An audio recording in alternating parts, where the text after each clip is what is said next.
Welcome everyone. How are you? Today we will study chapter 3 trigonometric functions of class 11 of NCERT book. Earlier we studied about the initial point, initial side and terminal side and the angle. And also we discussed in the previous video about the unit of the measure. That means कि हम angle को किस unit में measure करते हैं.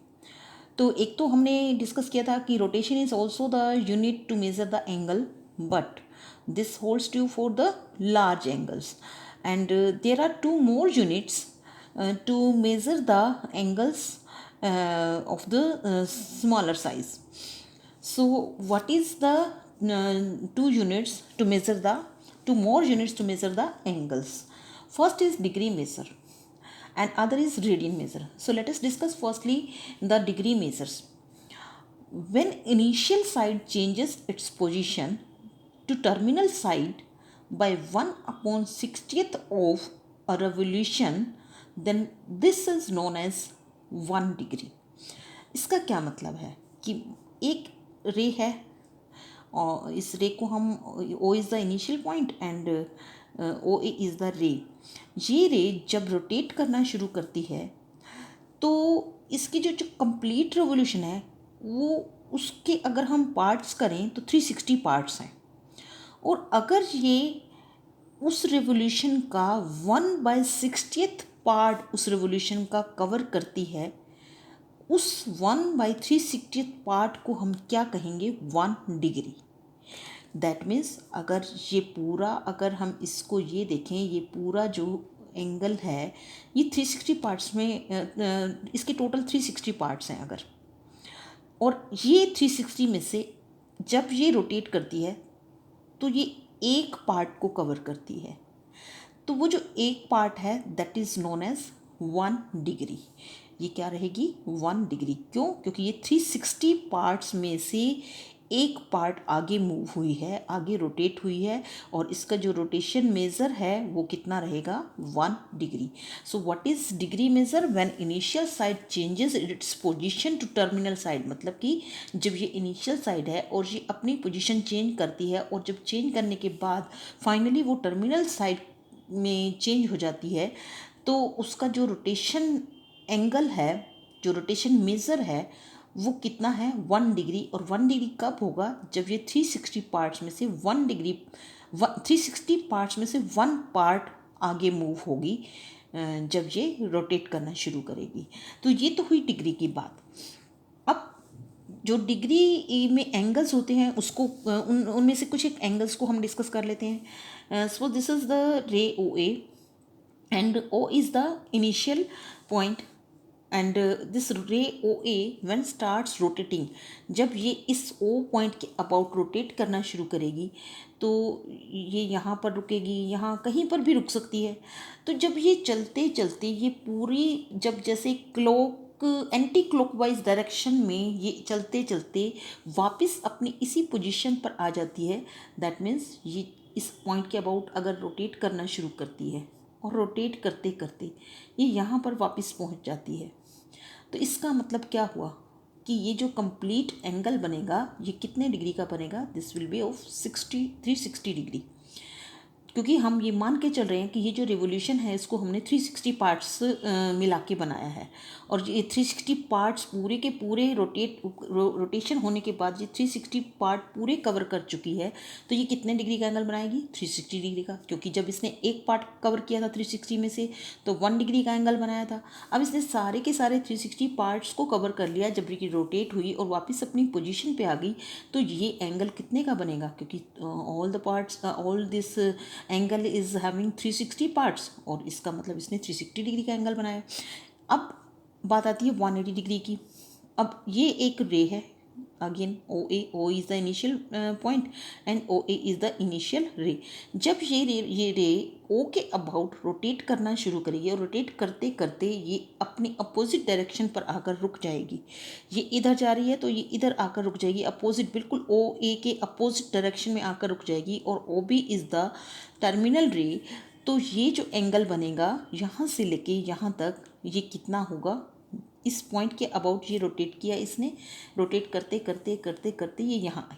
So this is angle of 180 degree, जिसको हम straight angle भी बोलते हैं। और उसके बाद 270 डिग्री का एंगल कैसे बनेगा? अगेन दिस इज ओ ए रे, एंड जब ये रोटेट करना शुरू करेगी, ये रोटेट करते करते यहाँ पर पहुँचेगी पहले, जैसे यहाँ पर ये 180 पे, और 180 पर पहुँचने के बाद अगर ये 90 डिग्री का एंगल और कवर कर लेती है, 90 पार्ट्स जो है ये और कवर कर लेती है, तो 180 प्लस 90 कितना हो जाएगा? 270। तो 270 के एंगल की डायरेक्शन क्या रहेगी? This one. उसके बाद 420, अगर 420 एंगल, अब 420 इज मोर देन 360 डिग्री, इसका मतलब 360 डिग्री का एंगल तो कवर होगा ही होगा। ये रे जो है जब ये रोटेट करना शुरू करेगी तो ये 360 डिग्री का एंगल तो कवर करेगा ही, और उसके बाद अब यहाँ पर आकर ये 360 डिग्री का एंगल कवर हो गया, लेकिन इसके बाद ये कितने डिग्री और कवर करेगी? 60 डिग्री। दैट मीन्स ये एंगल पूरा यहाँ से लेके यहाँ तक जो बनेगा, यहाँ पर जो टर्मिनल साइड आएगी ओ ए की टर्मिनल साइड ओ बी, और ये जो एंगल है ये इतना एंगल नहीं, ये पूरा ये दिस वन, यहाँ से लेके यहाँ तक जो पूरा एंगल है, हम एरो लगा देते हैं जिससे हमें पता चल जाएगा कि ये पूरा एंगल है, और दिस इज़ 420 डिग्री एंगल। अब बात आती है नेगेटिव एंगल्स की। अगर नेगेटिव एंगल्स हम देखें -30 डिग्री, तो हम ऑलरेडी पढ़ चुके हैं कि जब जो इनिशियल रे है क्लॉकवाइज डायरेक्शन में वो रोटेट करती है तो नेगेटिव एंगल्स बनते हैं। तो इसका मतलब ये ओ ए है। एंटी क्लॉकवाइज डायरेक्शन ये जब इधर जाती है, क्लॉकवाइज डायरेक्शन जब ये इधर चलती है, तो ये रे अब अगर इस साइड रोटेट करना शुरू करती है, और जब ये इस साइड आकर 30 डिग्री रोटेट कर जाएगी, तो यहाँ पर जो एंगल बनेगा that will B -30 degree. -30 degree क्यों रहेगा? क्योंकि ये क्लॉकवाइज डायरेक्शन में आ गई। अगर यही रे इधर से इधर आती और ये 30 डिग्री पे रुक जाती, तो इधर क्या बनता? +30 डिग्री का एंगल। नाउ -420। अब -420 की बात आती है तो भी हम एंगल को बनाना किस साइड से शुरू करेंगे? क्लॉकवाइज। तो क्लॉकवाइज जब ये एंगल बनना शुरू होगा तो 360 डिग्री का एंगल तो यहाँ पर कंप्लीट होगा ही, और उसके बाद ये कितना डिग्री का एंगल और कवर करेगी? 60 डिग्री का। तो दैट मीन्स ये 60 डिग्री का यहाँ पर आकर कंप्लीट हुआ। दैट मीन्स यहाँ से लेकर यहाँ तक तो 360 डिग्री का एंगल हो गया, और उसके बाद भी इसने जो 60 डिग्री का एंगल और कवर किया, लेकिन नेगेटिव। क्यों नेगेटिव? क्योंकि ये जो एंगल, ये जो रे है दिस रे ओ ए, ये जब रोटेट हो रही है तो ये कौन सी डायरेक्शन में रोटेट होना शुरू हुई? ये इस डायरेक्शन में रोटेट होना शुरू हुई, और इस तरह से रोटेट करते करते ये यहाँ पर पहुँची। तो यहाँ से लेकर ये जो लाइन है ये सिर्फ इस एंगल की नहीं है, ये लाइन जो है ये इस पूरे एंगल के लिए ड्रॉ की गई है। दैट मीन्स यहाँ से लेकर यहाँ तक का एंगल जो है दैट इज़ -420 डिग्री। 420 डिग्री में क्या किया था हमने कि ये रे जो है ऊपर की साइड से रोटेट करती हुई आई थी, और फिर ये नीचे से होकर वापस ऊपर की तरफ गई थी, और ये रे जो है ये नीचे से रोटेट करना शुरू हुआ इसने, और ऊपर से होने के बाद फिर से नीचे की तरफ आ गई। तो that is this angle is known as -120 degree. उसके बाद नेक्स्ट इज़ रेडियन मेज़र। अब रेडियन मेज़र क्या है? What is radian measure? अगर हम रेडियन मेज़र की बात करें तो दिस इज़, अगर इसकी डेफिनेशन देखें तो रेडियन मेज़र क्या है? Radian measure is the angle subtended by an arc of unit length at the centre of a unit circle. Now what is this unit circle? Unit circle वो है जिसकी radius 1 unit होती है। 1 unit means 1 centimetre, 1 metre, 1 kilometre, जितनी भी है वो 1 में है। तो एक जो रेडियन है, रेडियन क्या है? 1 रेडियन इज़ द एंगल, हम ये कह सकते हैं कि 1 radian is the angle subtended by an arc of unit length. अब आर्क किसकी होती है? सर्कल की। उसकी लेंथ कितनी है? यूनिट लेंथ है। और सर्कल, कौन से सर्कल की आर्क है वो? एक ऐसे सर्कल की जिसकी रेडियस 1 यूनिट है। तो इसका मतलब क्या हुआ कि अगर हमारे पास एक सर्कल है, यूनिट सर्कल है, यूनिट सर्कल मीन्स उसकी रेडियस कितनी है? 1। रेडियस इसकी है 1 यूनिट, 1 नहीं 1 यूनिट। 1 यूनिट में कुछ भी यूनिट हो सकती है उसकी, centimetre, metre, kilometre. And this is O A, and there is an arc. एक आर्क है ए से लेके बी तक एक आर्क है और इस आर्क की लेंथ कितनी है, यूनिट लेंथ है इस आर्क की। और ये आर्क इस यूनिट सर्कल के सेंटर पर एक एंगल सबटेंड कर रही है।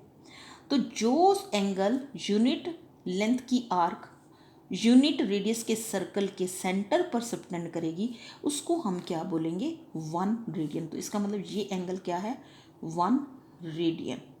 So this is radian.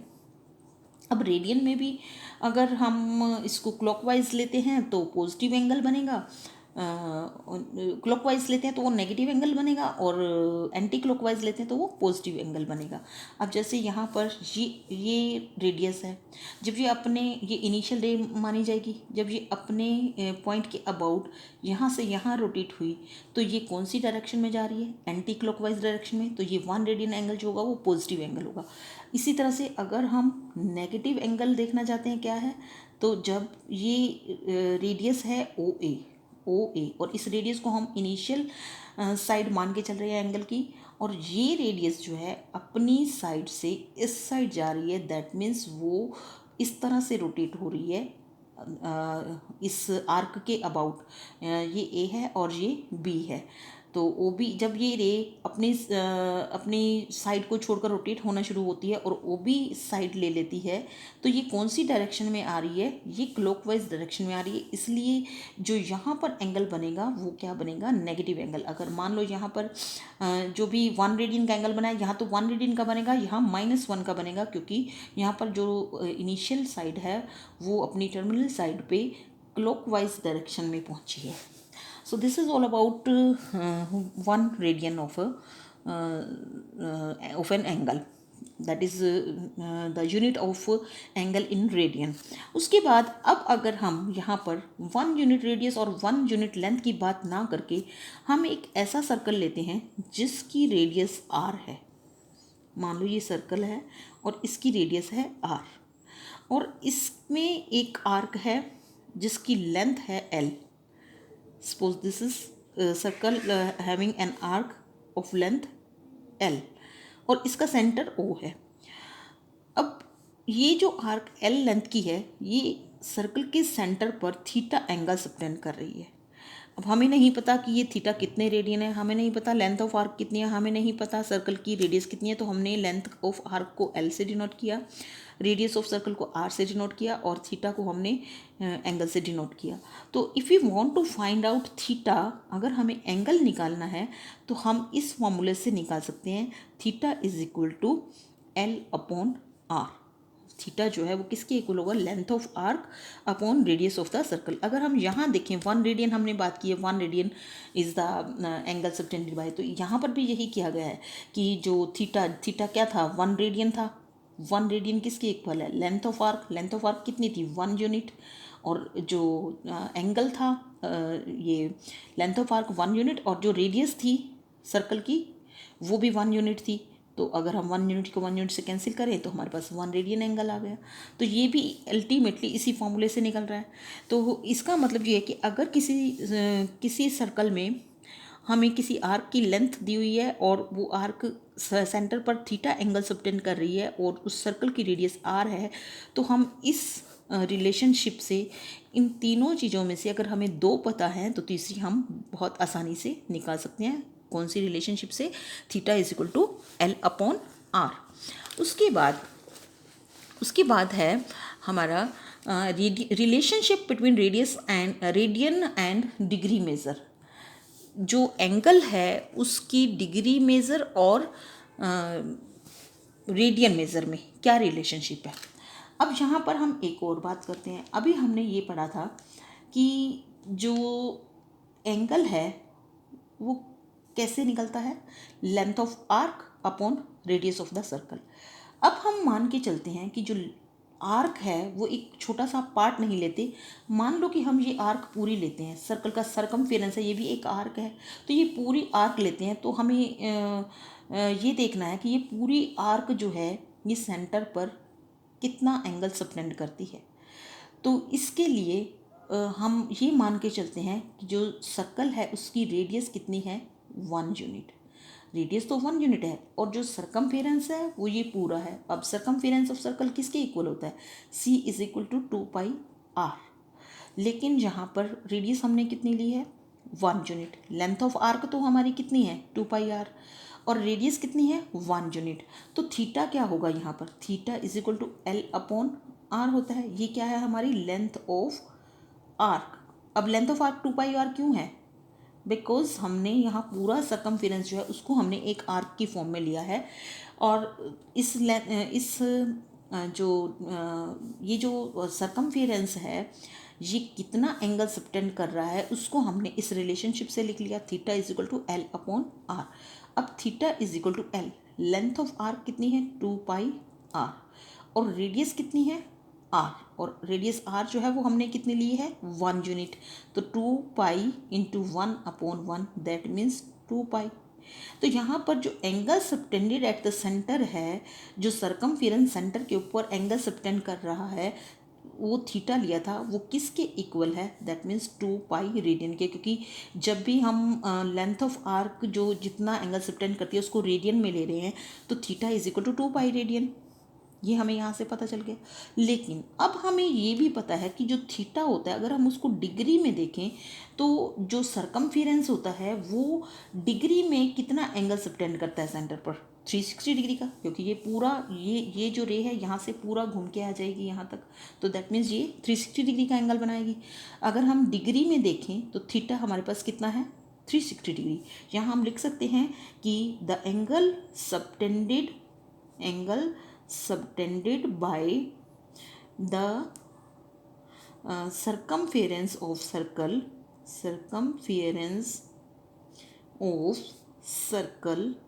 at the center is always how much?